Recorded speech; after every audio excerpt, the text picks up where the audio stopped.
भगिनींचं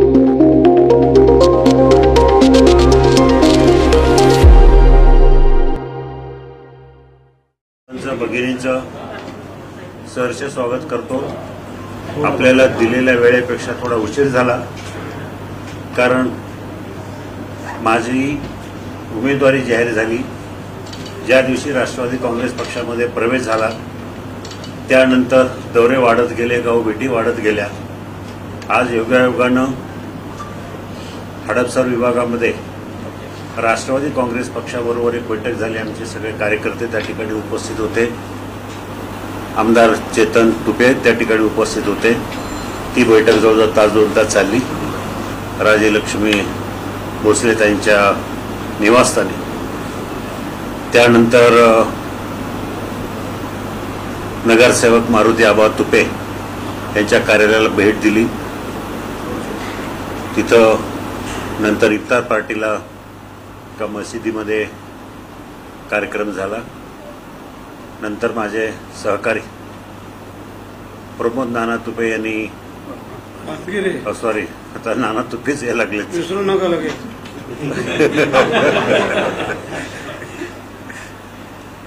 नानाने एक कार्यक्रम आयोजित केला होता, महायुतीचा मेळावा, पदाधिकाऱ्यांची बैठक।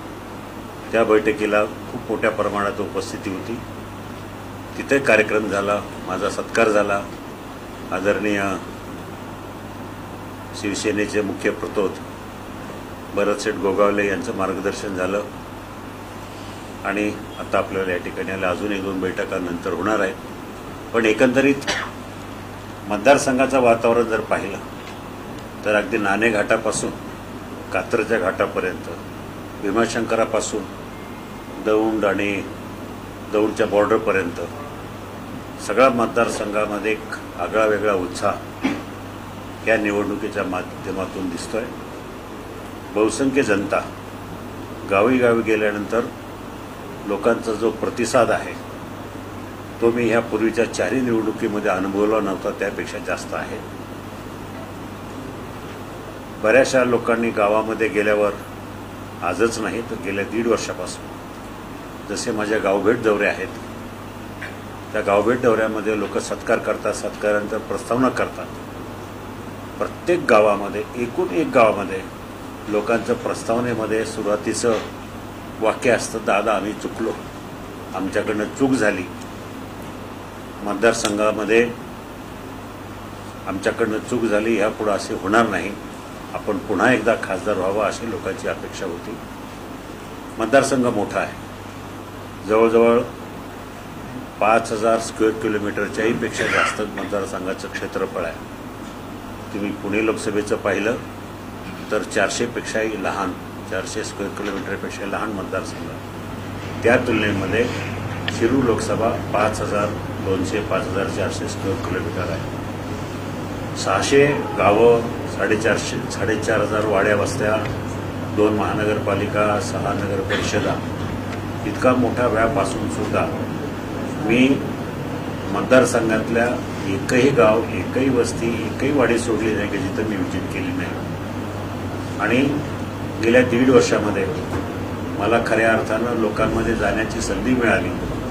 ती आमचे मुख्यमंत्री आदरणीय एकनाथभाई शिंदे यांनी जी ताकद दिली विकास कामाच्या माध्यमातून, देवेंद्रजी फडणवीस यांनी जी ताकद दिली, आणि आता अर्थमंत्री सन्माननीय अजितदादा पवार यांनी जे पाठबळ दिलं, या तिघांच्या पाठबळामुळे मी जवळजवळ 1,500 ते 1,600 कोटी रुपयाची कामं अवघ्या 18 महिन्यामध्ये करू शकलो आणि प्रत्येक गावामध्ये पोहोचलो।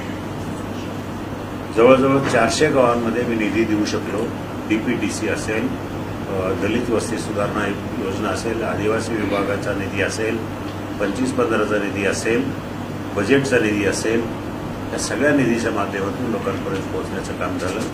नगर विकासचा एक मोठा निधी आहे, जवळजवळ 400-500 कोटी रुपयाच्या 4-5 पाण्याच्या योजना, या चाकणची 170 कोटी, शिरूरची पाणी योजना 70 कोटी, जुन्नरची 26 कोटी, मंचरच्या योजना, हे सगळं बघितलं तर मोठ्या प्रमाणामध्ये पाठबळ मिळालं।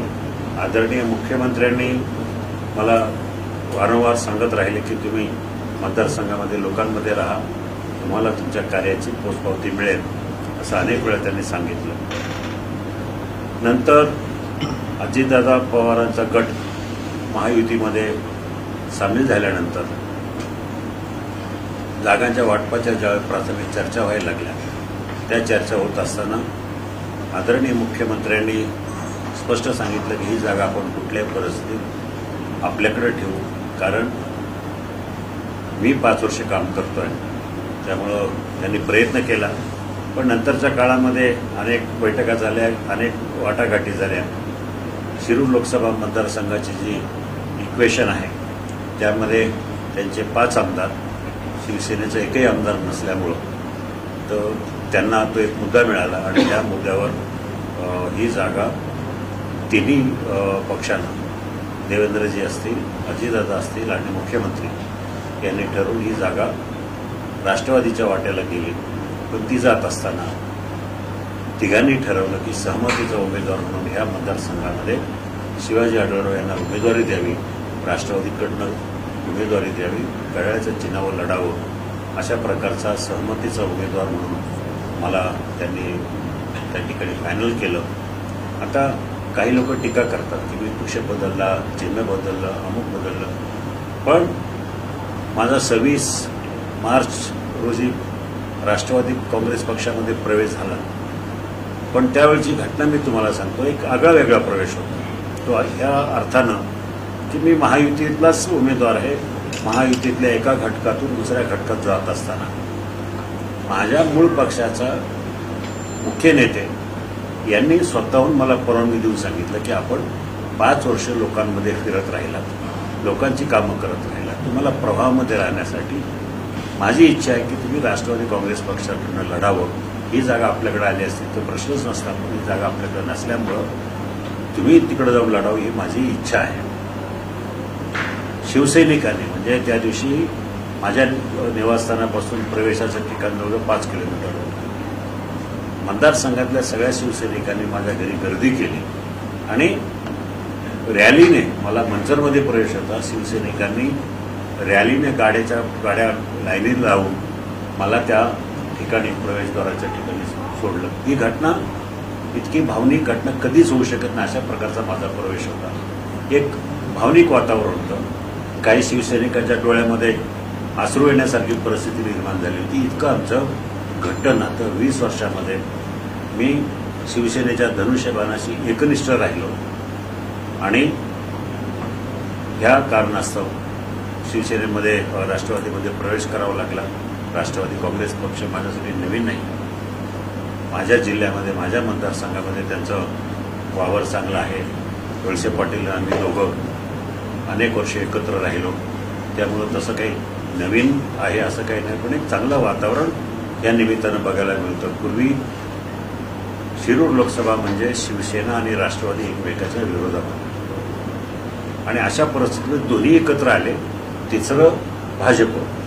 एकंदरीत जर पाहिलं तर 80% मतं ज्यांच्या वाट्याला आहेत ते तिन्ही पक्ष एकत्र आल्यामुळं ही जागा निवडून येणं 100% आम्हाला विजयाची खात्री वाटते. ती मोठ्या मताधिक्यानं विजय होईल असा मला आत्मविश्वास आहे. दादा विद्यमान खासदार म्हणतात बैलगाडा शर्यत आम्ही सुरू केली, पुणे नाशिक रेल्वे मार्ग तो मार्गी लावला आणि महामार्गाचा विषय या मतदारसंघात अनेक प्रकल्प रखडले होते. 20-15 वर्ष तुम्ही खासदार असताना कामं केली नाही, ते आम्ही मार्गी लावले असं सांगतात. कसं आहे, वस्तुस्थिती अशी आहे, बैलगाड्यांचा त्यांचा कुठल्याही परिस्थितीत संबंध नाही. त्यांचा घोडीवर बसण्याचा अनुभव आहे. बैलांचा त्यांचा काही संबंध नाही. बैलगाडा क्षेत्राशी मी किती जवळचा संबंध आहे, किती त्या क्षेत्रात काम केलंय हे जिल्ह्याच्या बाहेरचे आमचे नेते आहेत, यांना तुम्हाला विचारू शकता की त्यांच्या मतदारसंघामध्ये सुद्धा बैलगाडी शर्यत होते.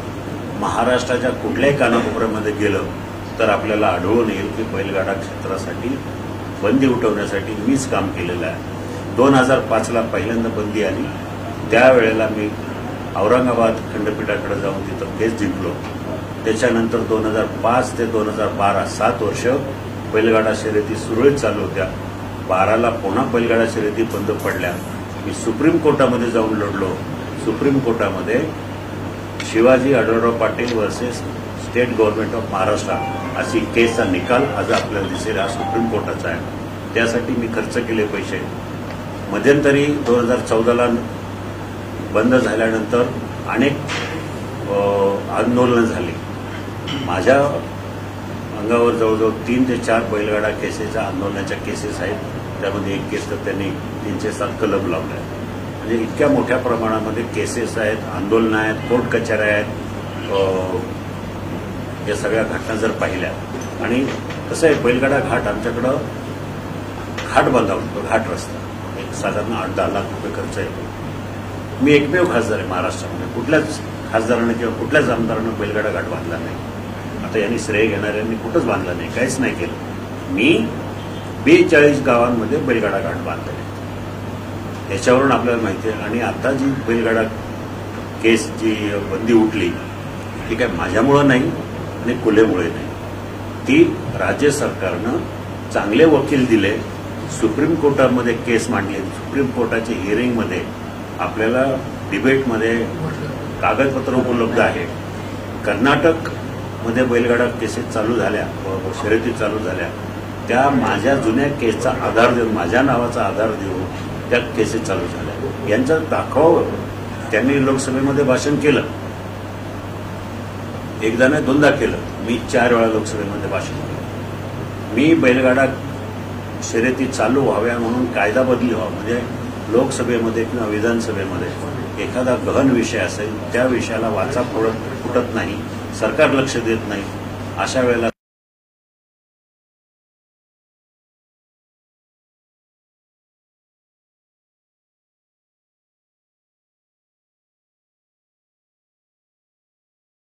सभागृहामध्ये प्रायव्हेट मेंबर बिल मांडलं जातं, त्याला खासगी विधेयक म्हणतात. मी 3 वेळा बैलगाडा क्षेत्रासाठी खासगी विधेयकं मांडली. 4 वेळा तो प्रश्न लोकसभेमध्ये बजेटच्या भाषणातून असेल, राष्ट्रवादीच्या भाषणाला उत्तर देण्याचा प्रसंग असेल. त्यामुळं जनतेला माहिती आहे, त्यांनी म्हणालं असतील ते म्हणू द्या. राहिला प्रश्न पुणे नाशिक हायवे. या हायवेचा 2008 पासून माझा संघर्ष आहे. 2008 पासून 2013 तत्कालीन काँग्रेस सरकारबरोबर माझे अनेक वेळा संघर्ष झाला, लोकसभेमध्ये झाला. तत्कालीन मंत्री CP जोशी त्यांच्या कार्यालयामध्ये हमरीतुरी करून शेवटी भांडलो आणि त्यांनी त्यावेळेला तो रस्ता तत्वशः मंजूर केला आणि 13ला टेंडर निघालं. 14ला नवीन सरकार असताना नितीन गडकरींच्या माध्यमातून त्याला कामाला सुरुवात झाली. आता 2014ला एक रस्ता राजकारणात ते नव्हते. 2014ला तो रस्ता मंजूर झाला, त्याचे बायपासेस मंजूर झाले. दुर्दैवानं थोडा उशीर झाला, पण 2018च्या लोकसभेमध्ये प्रोसिडिंग आहे, मी ते सोशल मीडियावर उपलब्ध आहे. गडकरींनी सांगितलं की खेडचे सिन्नर ते खेड रस्त्यावरचे बायपासेस हे खासदार आढळराव पाटील यांच्या मागणीवरून मी 5 बायपासेस मान्य केलेले आहेत, मंजूर केले, त्याचे टेंडर निघाले. यांनी यांचं योगदान दाखवावं. यांचा योगायोग असा, यांना इतका आनंद आहे की मी मंजूर केलेल्या कामाचं काम चालू झालं, ते काम पूर्ण झालं, तेव्हा ते खासदार झाले म्हणून नारळ फोडायला त्यांना मिळालं, म्हणून त्यांना वाटलं मी केलं. रेल्वेचा प्रश्न 2019च्या रेल्वेच्या निवडणुकीच्या प्रचाराच्या वेळेला डॉक्टर अमोल कोल्हेंनी प्रचार करताना, आणि कारण माझं 2005 पासून रेल्वेच्या मागे लागलं की रेल्वे व्हावी, रेल्वे व्हावी.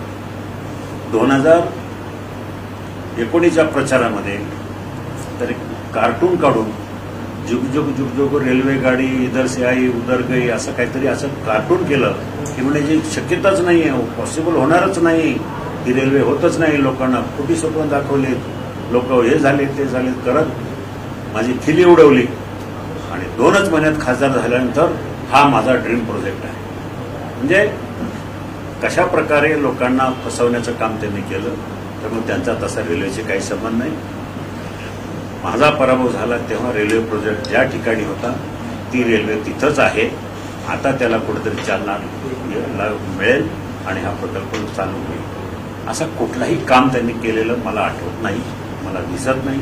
जनतेला माहिती आहे, मतदारसंघामध्ये फक्त तुमच्याकडं बोलण्याची कला आहे, देवानं चांगलं तोंड दिलं आहे, म्हणून तुम्ही काही खोटी गोष्ट खरी दाखवता.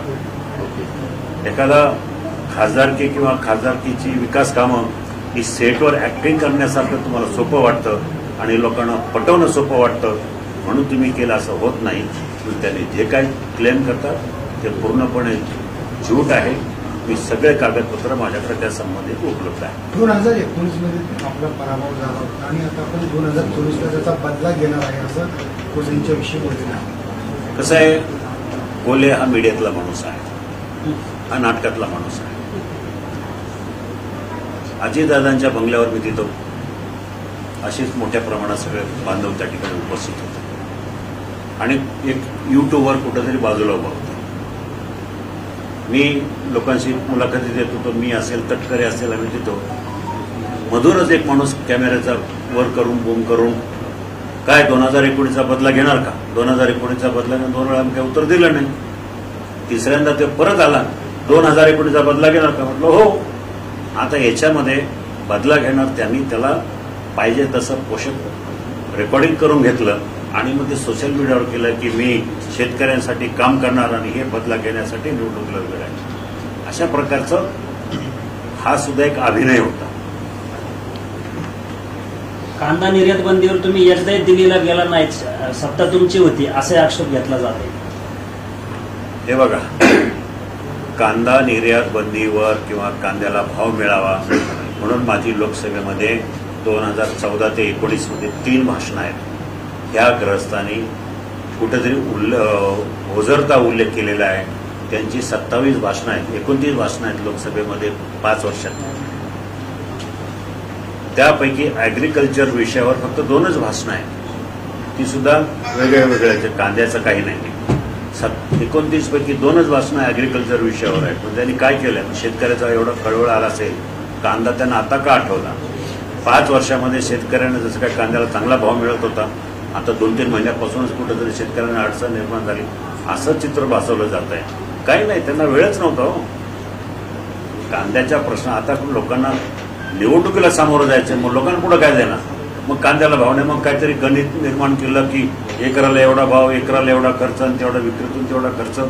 हे फक्त दाखवण्यासाठी केलेलं आहे. कांद्याच्या भावासाठी मी कांद्याच्या माळा घालून मी सुद्धा आंदोलन केलेलं आहे. लोकसभेच्या आवारामध्ये कांद्याची माळा घालून आम्ही आंदोलन केलेली आहेत. त्यामुळं त्यांच्यापेक्षा ह्या प्रश्नावर मी जास्त अभ्यास केलेला आहे, मला अनुभव आहे आणि आंदोलन त्याच्यातूनच माझा राजकीय जन्म झालेला आहे. दादा, शिरूर मतदारसंघामध्ये वंचितनं आता उमेदवारी घोषित केलेली आहे, तर या उमेदवारीकडे तुम्ही कसं पाहता? हे बघा, वंचित बहुजन आघाडीनं माझ्या ह्यापूर्वीच्या 2 निवडणुकीमध्ये उमेदवार उभे केलेले आहे. त्यामुळे काय या वेळेला राहील आणि ह्या वेळेला, गेल्या वेळेला तर 12 उमेदवार होते, यावेळेला जास्त राहतील. त्यात काय नवीन काही नाही, वंचित उभं राहणारच. मोठ्या प्रमाणात खासदार साहेब महागाई वाढलेली आहे, पेट्रोलचे दर वाढलेले आहेत, त्याचबरोबर तुमच्या मतदारसंघात हडपसरला मोठ्या प्रमाणात पाणी टंचाई सुद्धा आहे, वाहतूक कोंडी आहे. मला हाच प्रश्न तुम्ही सध्याच्या खासदारांना विचारायला पाहिजे. 5 वर्षात त्यांनी ह्या प्रश्नावर नक्की काय केलं, मी येणाऱ्या 5 वर्षात काय करेल हे मी तुम्हाला आता सांगतो. राहिला प्रश्न पाण्याचा, मगाशी मला बरीचशी शिष्टमंडळ सोसायट्यांची भेटली. पाण्याच्या प्रश्नाच्या संदर्भामध्ये आमच्या भागातली धरणं असतील, आमच्याकडे कळमोडी धरण आहे किंवा बाकीची धरणं असतील, भामासखेड आहे, इकडे खडकवासला आहे, अमुक आहे, तमुक आहे, या सगळ्या याच्यातून निदान ह्या हडपसरमध्ये आम्ही शेतीची पाणी कमी करून शहराला पाणी पुरवठ्यासाठी पाणी देतो. गेल्या 5-6 वर्षाचा ट्रेंड पाहिला तर शहरामध्ये पाण्याचा पुरवठा जास्त प्रमाणात होतो, पण त्याचं व्यवस्थित नियोजन झालं पाहिजे. माझे सहकारी प्रबंधनाने मला अनेक वेळा हा विषय माझ्या कानावर घेतला. धरणं आमच्याकडे आहेत, पण पाणी मिळण्यासाठी त्यांचं चांगल्या पद्धतीने नियोजन झालं पाहिजे आणि म्हणून मी तुम्हाला शब्द देतो की 6 महिन्यामध्ये याच्यावर काहीतरी ठोस निर्णय होईल आणि त्याला कामकाजाला सुरुवात होईल. राहिला प्रश्न ट्रॅफिकचा. ट्रॅफिकचा प्रश्न सगळ्यात अवघड, सगळ्यात अडचणीचा प्रश्न हडपसरमध्ये कुठला असेल तर ट्रॅफिकचा. त्याच्यामध्ये पॅरल रस्ते तयार करणं, अजून रस्त्याची बांधणी करणं, आखणी करणं हा एकमेव पर्याय. कुठं उड्डाणपुलं, कुठं फ्लायओव्हर्स, हे सुद्धा नियोजन झालं पाहिजे असं मला वाटतं आणि ते मी भविष्य काळामध्ये करणार. गोगोले साहेबांना प्रश्न आहे. गोगोले साहेब, रामदास कदम यांच्यावरती खंड घोटाळ्याचा आरोप गरबांनी केला आहे. कोणी गेलाय? अनिल परब भूखंड घोटाळ्याचा आरोप केला. ते पहिले नील झालेत का दुसऱ्यावर आरोप करतायत? प्रश्न असा आहे, कोकणातलं वातावरण हे अत्यंत महायुतीला पोषक होत चाललेलं आहे आणि करता त्यांनी हा नवीन काहीतरी शोध लावलेला असेल असं मला वाटतंय. जर रामदासबाईंवरती करायचं होतं तर याच्या मागे ह्या वर्ष दीड वर्षामध्ये का नाही केलं असं मला वाटतंय. शिंदे साहेबांची जी शिवसेना आहे त्या संघटन संस्था पक्षाला कमी खासदार भेटतात असा आरोप होतो. म्हणजे तुम्हाला एकूण जागा किती भेटतात? तुम्हाला कोण सांगितलं का तुम्ही जागा? आता नाशिकची जी जागा आहे त्या जागेविषयी आमचा जो कोटा आहे तो आमचा पूर्ण होईल. नाशिकच्या जागेची अदलाबदल होऊ शकते, परंतु जो काय रेशो आमचा आहे तो कमी होऊ शकणार नाही आहे ते तुम्हाला सांगतो आणि शक्यता आहे उद्या सगळं डिक्लेअर. यवतमाळ, नाशिक, सिंधुदुर्ग यांचा वाद सुरूच आहे अजून, कारण यवतमाळचा वाद आमच्या मधलाच आहे. हा. तो इतर कोणाची मागणी नाही आहे. लक्षात आलं का? ती जागा आमचीच आहे. फक्त उमेदवार बदलायचा काय आहे. हिंगोलीची पण तशीच आहे, धैर्यशील मानेची पण तिथलीच आहे. उमेदवार बदलायचा पण शिवसेनेचाच उमेदवार असेल आमच्या बाळासाहेब. नाशिकचा सिंधुदुर्ग आणि नाशिकचा तुम्हाला सांगितलं ना, एक दोन ठिकाणी जो प्रश्न आहे उमेदवार बदला. एक जागा त्यांनी मागितलेली आहे, नाशिकची जागा आहे राष्ट्रवादी काँग्रेसने मागितलेली आहे भुजबळ साहेबांसाठी. त्याचा अत्यंत 3 दिवस चांगल्या प्रकारे विचार विनिमय चालू आहे आणि त्या विचार विनिमयातून मार्ग निघल. कोकणचं काय, पण सिंधुदुर्गच्या जागेबाबत अजूनही माहितीमध्ये सिंधुदुर्गाच्या जागेमध्ये आतापर्यंत जी काही तिकडचं वातावरण आहे त्या वातावरणाच्या अनुषंगाने आमची मागणी आहे आणि ती जागा आज जर पूर्वी जर पाहिली तर ती आमच्याकडे असल्यामुळे आपल्या कार्यकर्त्यांनी पदाधिकाऱ्यांनी सगळ्यांनी तिथं सांगितलेलं आहे. चुकीचं काय आहे नाही आहे, पण ज्या दिवशी वरून सगळ्यांचे आदेश येतील, 3 नेते आमचे, 2 उपमुख्यमंत्री, 1 मुख्यमंत्री, जे ठरवतील उमेदवार त्याचं आम्ही काम करू. भाजपच्या मुंबईमध्ये 2 जागेतली एक जागा तुमची जागा मागते कल्याणमधली भाजप, की ती जागा आम्हाला द्या म्हणून. कदापि शक्य नाही आहे. दोन्ही जागा आम्ही देत नाही आहे आणि दोन्ही जागा त्या आम्ही लढवणार. हातकणंगलेचा उमेदवार बदलला जाणार का? धैर्यशील माने चर्चा चालू आहे. उमेदवार बदलला गेला तरी पण तो शिवसेनेचा असणार आहे. आमच्या बाळासाहेबांच्या शिवसेनेचा उमेदवार असणार आहे. तो इतर कुठल्या याचा नसेल ना भारतीय जनता पार्टीचा ना काय अडचणी आहेत? काय अडचणी आहेत? उमेदवार काय बदलावा लागतो? प्रचार पण सुरू उमेदवार बदलावा का लागतोय याची काही कारणं जी काय 5 वर्षामध्ये करत असलेली त्यांनी कामाचं यांनी सांगितलं आढळरावांनी की आता मागचा जो खासदार आहे त्याला लोकच सांगतात बदला म्हणून. त्याप्रमाणे जर काय लोकांशी जनसंपर्क कमी असेल, मतदारसंघातले कामाकडे काय दुर्लक्ष असेल, पण जास्त मतदारसंघामध्ये लक्ष असणं प्रत्येक कोणी काय खासदार असणं आणि तिथले जे 6 आमदार असतात आपल्या जवळचे त्यांना बरोबर घेऊन जाणं हा महत्वाचा मुद्दा. महायुतीमध्ये एक पक्ष वाढले, जे आता उमेदवार तुम्ही घोषित केले त्यांचा संपर्क नाही का असं म्हणतात? ते आता मलाही काय सांगता येत नाहीये, कारण माझ्यापासून तो बराचसा लांब आहे आणि तो पश्चिम महाराष्ट्राकडे जातात. त्यामुळे आता आज आम्ही रात्री त्याची खातरजमा करतो आणि उद्या आपल्याला कळवतो.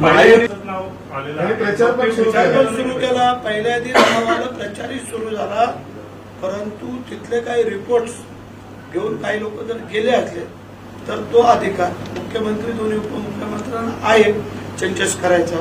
पण जी जागा ज्या पक्षाला आहे त्याला. महायुतीमध्ये एक पक्ष वाढल्याने सगळ्या जागांचा तिढा अजून वाढलाय असं वाटतंय का तुम्हाला? हा, महायुतीमध्ये एक पक्ष वाढल्याने जागांचा तिढा अजून वाढलाय असं वाटतंय का? नाही नाही नाही, थोडंफार इकडे तिकडे होतात. हे बघा, आम्हाला मोदी पंतप्रधान करायचे आहेत, महाराष्ट्रातून 45 पार आम्हाला करायचं आहे. पण त्यासाठी थोडं अभ्यास पूर्ण करून सगळं करून आम्हाला कुठल्याही परिस्थितीमध्ये महाराष्ट्राचा हिस्सा जसं युपीचा आहे त्या युपीच्या खालोखाल महाराष्ट्राचा असायला पाहिजे. 3 जागा कुठल्या सोडताय 45 मध्ये? ते आता न सांगू नंतर सांगू. आम्हाला जरा करड्या टाकू दे ज्योतिषाकडे. हा दादा, बारामतीत नाही ना त्यामध्ये? हा बोला. शिवसेना 2 वेळा 2 पक्ष झाले, राष्ट्रवादी काँग्रेस 2 पक्ष झाले. मतदारांमध्ये नाराजी होईल का? तुम्हाला त्याचा फटका बसेल का? आणि महाविकास आघाडीला सहानुभूती मिळेल का? खरं म्हणजे लोकांना या सगळ्या गोष्टींपेक्षा विकास कामांचा जास्त आग्रह असतो. लोकांना पाण्याचा प्रश्न सुटणं महत्त्वाचं आहे, रस्त्याचे प्रश्न सुटणं महत्त्वाचं आहे, सांडपाण्याचे प्रश्न सुटणं महत्त्वाचं आहे. त्यामुळं या गोष्टीवर नाराज होणं हे मला वाटत नाही तेवढं आहे. आणि 2 झाले म्हणून काय झालं तर हे राजकारण आहे, राजकारणाची समीकरणं बदललेली. मगाशी तुम्ही कोणतरी विचारलं होतं की प्रत्येक कामाचं ते सांगतात मी केलंय. एक इंद्रायणी मेडिसिटी म्हणून खूप प्रचार करण्यात आला, तुम्ही सगळ्यांनी ऐकलं असं. आता इंद्रायणी मेडिसिटी म्हणजे काय की त्यांची अपेक्षा होती की 300 एकरावर प्रकल्प उभा राहील. 5 वर्षामध्ये त्याचा कागद पण तयार झाला नाही, लेटर सुद्धा तयार झालं नाही. नुसतं इंद्रायणी मेडिसिटी आज प्रचारामध्ये तोच मुद्दा आहे, मी इंद्रायणी मेडिसिटी उभी करणार. त्यांचं जर पत्रक पाहिलं, त्या पत्रकामध्ये 45,000 कोटी रुपयाची विकास कामं आणल्याचा त्यांचा हे आहे, बनाव आहे. पण ते लिफलेट जर व्यवस्थित पाहिलं तर त्यातले सगळेच्या सगळी कामं प्रस्तावित मंजुरीवर अंतिम टप्प्यात असंच आहे. तसंच एक खोटा प्रचार केला जातो की मला संसदरत्न पुरस्कार मिळाला. संसदरत्न पुरस्कार ठीक आहे ना, संसदरत्न पुरस्कार मिळाला म्हणून मतदारसंघाची कामं होतात का? मला संसदरत्न पुरस्कार मिळाला, मी संसदरत्न खासदार म्हणून घ्यायचं स्वतःला. पण गावामध्ये एखाद्या शेतकऱ्याची डीपी जळाली, ट्रान्सफॉर्मर जळाला आहे, त्याची कामं होत आहेत का? कुणाला कामं पाहिजे ती होत आहेत का? नाही, कारण तुम्ही मतदारसंघामध्ये उपलब्ध नाही. मला सांगा, 5 वर्षामध्ये या खासदारांनी सांगितलं की मी खासदाराचं काम दिल्लीत आहे, नागरिक शासनाचा हवाला देऊन खासदाराचं काम दिल्लीत आहे, गल्लीत फिरायचं नसतं. मी सांगतो, मी गल्लीत फिरतो आणि दिल्लीत पण असतो. मग 5 वर्षाच्या कारकिर्दीमध्ये त्यांच्या कारकिर्दीचे 1825 दिवस होते. 1825 दिवसापैकी हे जर दिल्लीत जास्त वेळ असतात तर फक्त 161 दिवसच त्यांची उपस्थिती लोकसभेमध्ये आहे. 1825 दिवसापैकी 5 वर्षापूर्वी 161 दिवस. आणि 161 दिवसापैकी मी तुम्हाला सांगतो, मग बाकी उरलेले 1617 दिवस गेले कुठं? मतदारसंघात नाही, दिल्लीतही नाही. दिल्लीत गावाला सांगायचं की मतदारसंघात आहे, मतदारसंघात सांगायचं मी दिल्लीत आहे. हे सगळं खोटा अपप्रचार चालू आहे. प्रश्न मी सांगितले तुम्हाला, त्यांनी फक्त 29 प्रश्न 5 वर्षात विचारले, 29 भाषणं केली. माझी भाषणं 52 आहे 14 ते 19 मध्ये. प्रश्न विचारण्याची संख्या त्यांची 621 आहे, माझी 1102 आहे.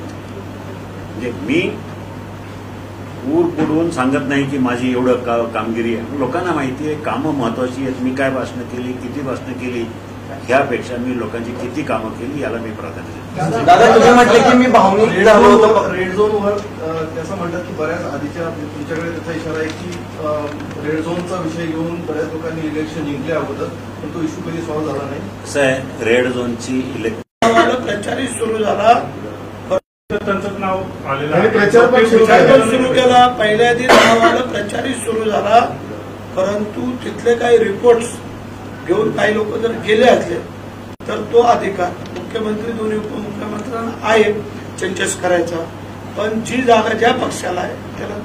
महायुतीमध्ये एक पक्ष वाढल्याने सगळ्या जागांचा तिढा अजून वाढलाय असं वाटतंय का तुम्हाला? हा, महायुतीमध्ये एक पक्ष वाढल्याने जागांचा तिढा अजून वाढलाय असं वाटतंय का? नाही, थोडंफार इकडे तिकडे होतात. हे बघा, आम्हाला मोदी पंतप्रधान करायचे आहेत, महाराष्ट्रातून 45 पार आम्हाला करायचं आहे. त्यांचं नाव आलेलं आणि आहे. प्रचार पण सुरू सुरू केला. पहिल्या त्यांचं नाव आलेलं आणि आहे. प्रचार पण सुरू केला. पहिल्या दिवस नावाला प्रचारही सुरू झाला, परंतु तिथले काही रिपोर्ट्स घेऊन काही लोक जर गेले असले तर तो अधिकार मुख्यमंत्री, दोन्ही उपमुख्यमंत्र्यांना आहे चेंजेस करायचा. पण जी जागा ज्या पक्षाला आहे त्याला. महायुतीमध्ये एक पक्ष वाढल्याने सगळ्या जागांचा तिढा अजून वाढलाय असं वाटतंय का तुम्हाला? हा, महायुतीमध्ये एक पक्ष वाढल्याने जागांचा तिढा अजून वाढलाय असं वाटतंय का? नाही, थोडंफार इकडे तिकडे होतात. हे बघा, आम्हाला मोदी पंतप्रधान करायचे आहेत. महाराष्ट्रातून 45 पार आम्हाला करायचं आहे. पण त्यासाठी थोडं अभ्यास पूर्ण करून सगळं करून आम्हाला कुठल्याही परिस्थितीमध्ये महाराष्ट्राचा हिस्सा जसं युपीचा आहे त्या युपीच्या खालोखाल महाराष्ट्राचा असायला पाहिजे. 3 जागा कुठल्या सोडतात 45 मध्ये? आता नाही सांगू नंतर आम्हाला जरा खरड्या टाकू दे ज्योतिषाकडे. हा दादा, बारामतीत नाही ना त्यामध्ये? हा बोला. शिवसेना 2 वेळा 2 पक्ष झाले, राष्ट्रवादी काँग्रेस 2 पक्ष झाले. मतदारांमध्ये नाराजी होईल का? तुम्हाला त्याचा फटका बसेल का? आणि महाविकास आघाडीला सहानुभूती मिळेल का? खरं म्हणजे लोकांना या सगळ्या गोष्टींपेक्षा विकास कामांचा जास्त आग्रह असतो. लोकांना पाण्याचा प्रश्न सुटणं महत्त्वाचं आहे, रस्त्याचे प्रश्न सुटणं महत्त्वाचं आहे, सांडपाण्याचे प्रश्न सुटणं महत्त्वाचं आहे. त्यामुळं त्या गोष्टीवर नाराज होणं हे मला वाटत नाही तेवढं आहे. आणि 2 झाले म्हणून काय झालं तर हे राजकारणाने राजकारणाची समीकरणं बदललेली. मगाशी तुम्ही कोणतरी विचारलं होतं की प्रत्येक कामाचं ते सांगतात मी केलंय. एक इंद्रायणी मेडिसिटी म्हणून खूप प्रचार करण्यात आला, तुम्ही सगळ्यांनी ऐकलं असं. आता इंद्रायणी मेडिसिटी म्हणजे काय की त्यांची अपेक्षा होती की 300 एकरावर प्रकल्प उभा राहील. 5 वर्षामध्ये त्याचा कागद पण तयार झाला नाही, लेटर सुद्धा तयार झालं नाही. नुसतं इंद्रायणी मेडिसिटी आज प्रचारामध्ये तोच मुद्दा आहे, मी इंद्रायणी मेडिसिटी उभी करणार. त्यांचं जर पत्रक पाहिलं त्या पत्रकामध्ये 45,000 कोटी रुपयाची विकास कामं आणल्याचा त्यांचा हे आहे, बनाव आहे. पण ते लिफलेट जर व्यवस्थित पाहिलं तर त्यातले सगळेच्या सगळी कामं प्रस्तावित मंजुरीवर अंतिम टप्प्यात असंच आहे. तसंच एक खोटा प्रचार केला जातो की मला संसदरत्न पुरस्कार मिळाला. संसदरत्न पुरस्कार मिळाला ठीक आहे ना, संसदरत्न पुरस्कार मिळाला म्हणून मतदारसंघाची कामं होतात का? मला संसदरत्न पुरस्कार मिळाला, मी संसदरत्न खासदार म्हणून घ्यायचं स्वतःला. पण गावामध्ये शेतकऱ्याची डीपी जळाली, ट्रान्सफॉर्मर जळालाय, त्याची कामं होत आहेत का? कुणाला कामं पाहिजे ती होत आहेत का? नाही, कारण तुम्ही मतदारसंघामध्ये उपलब्ध नाही. मला सांगा 5 वर्षामध्ये या खासदारांनी सांगितलं की मी खासदाराचं काम दिल्लीत आहे, नागरिक शासनाचा हवाला देऊन खासदाराचं काम दिल्लीत आहे, गल्लीत फिरायचं नसतं. मी सांगतो मी गल्लीत फिरतो आणि दिल्लीत पण असतो. मग 5 वर्षाच्या कारकिर्दीमध्ये त्यांच्या कारकिर्दीचे 1825 दिवस होते. 1825 दिवसापैकी हे जर दिल्लीत जास्त वेळ असतात तर फक्त 161 दिवसच त्यांची उपस्थिती लोकसभेमध्ये आहे. 1825 दिवसापैकी 5 वर्षापूर्वी 161 दिवस. आणि 161 दिवसापैकी मी तुम्हाला सांगतो मग बाकी उरलेले 1617 दिवस गेले कुठं? मतदारसंघात नाही, दिल्लीतही नाही. दिल्लीत गावाला सांगायचं मी मतदारसंघात आहे, मतदारसंघात सांगायचं मी दिल्लीत आहे. हे सगळं खोटा अपप्रचार चालू आहे. प्रश्न मी सांगितले तुम्हाला, त्यांनी फक्त 29 प्रश्न 5 वर्षात विचारले, 29 भाषणं केली. माझी भाषणं 52 आहे 14 ते 19 मध्ये. प्रश्न विचारण्याची संख्या त्यांची 621 आहे, माझी 1102 आहे. म्हणजे मी ऊर बुडवून सांगत नाही की माझी एवढं कामगिरी आहे. लोकांना माहिती आहे कामं महत्वाची आहेत. मी काय भाषणं केली, किती भाषणं केली, ह्यापेक्षा मी लोकांची किती कामं केली याला मी प्राधान्य देतो. दादा तुम्ही म्हटले की मी भावनिक झालो होतो. रेड झोनवर त्याचं म्हणतात की बऱ्याच आधीच्या तुमच्याकडे त्याचा इशारा आहे की रेड झोनचा विषय घेऊन बऱ्याच लोकांनी इलेक्शन जिंकले अगोदर, पण तो इश्यू कधी सॉल्व्ह झाला नाही. कसं आहे, रेड झोनची विषय हा काही इलेक्शन जिंकण्याचा नाही, लोकांच्या भावनेचा आणि अडीचा जो विषय आहे. रेड झोनचा प्रश्न मी त्या संरक्षण मंत्रालयाच्या स्टँडिंग कमिटीवर काम केलेलं आहे. मी एक इस्टिमेट कमिटी असते की ज्यांना सगळे अधिकार असतात कायदे करण्याचे, त्या कमिटीला घेऊन मी रेड झोनच्या साईटवर घेऊन आलो होतो आणि त्यांनी स्पष्ट निर्वाळा दिला होता की हे काम होणार नाही. कारण स्फोटक जे आहेत रेड झोन भोसरी एरियामध्ये स्फोटक खूप डेंजर आहेत.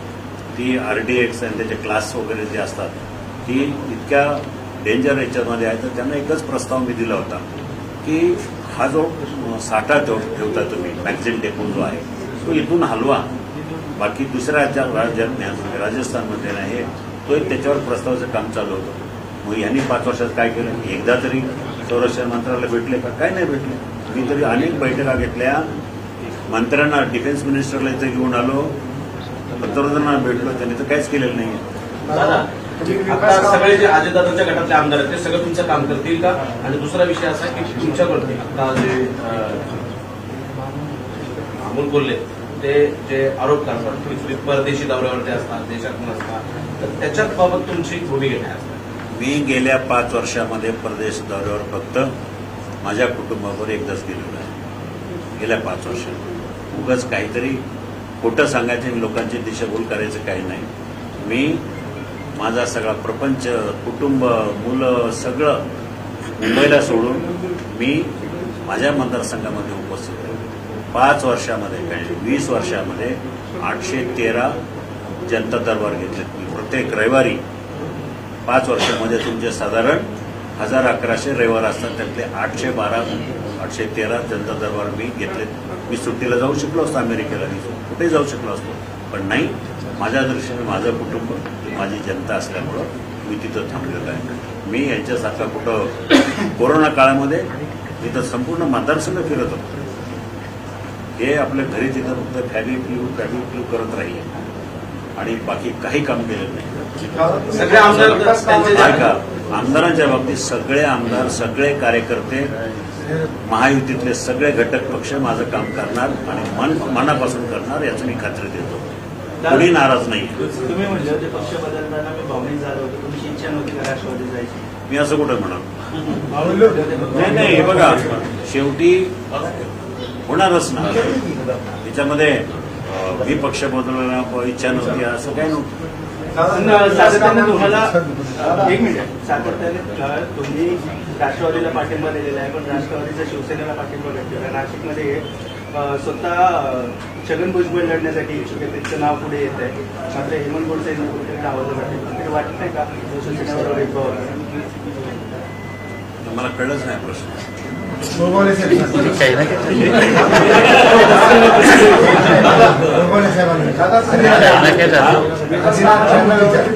निवडणूक लढवण्याचा प्रयत्न करताय, मात्र विरोधकांकडे भावनिक राजकारण केलं जाते. नेमकं याच्यामध्ये कारण काय? कारण त्यांनी विकास कामं केली नाही, त्यांना विजयाची खात्री नाही. आज पूर्वीचं होतं ते उमेदवार गावाला यायचे, ते लोक लाईन लावायचे. अशी परिस्थिती प्रचारामध्ये महिला डोक्यावर पदर घेऊन एक फरलांग लाईन लावायचे, पायाला पाडायचे, कारण महाराजांची प्रतिमा होती. आता त्यांना एखाद्या घरात जाऊन 4-5 लोकांच्या समोर भाषण द्यावं लागतं. काल मी पाहिला ग्रामीण भागामध्ये आमच्या तालुक्यात दौरा होता. फक्त त्या घरामध्ये, त्या हॉलमध्ये 8 ते 9 लोक होते. त्याच्यासमोर त्यांनी अर्धा तास भाषण दिलं आणि निघून गेले. अशा प्रकारची परिस्थिती आहे. असं असल्यामुळं त्यांना ते भावनिक करणं सहजिक आहे, गरजेचं आहे. दादा, राष्ट्रवादीच्या चिन्हावरती मागच्या वर्षी तुम्ही त्याच्या विरोधात प्रचार केला, त्याच्या विरोधात निवडणूक लढवली. आज तुम्ही ते चिन्ह घेऊन लढताना, समोर जाताना तुम्हाला काय जे कोल्हेंना वाटतं तेच मला वाटतं. ते गेल्या वेळेला राष्ट्रवादीच्या घड्याळावर होते आणि आता वेगळ्या ह्याच्यावर आहेत.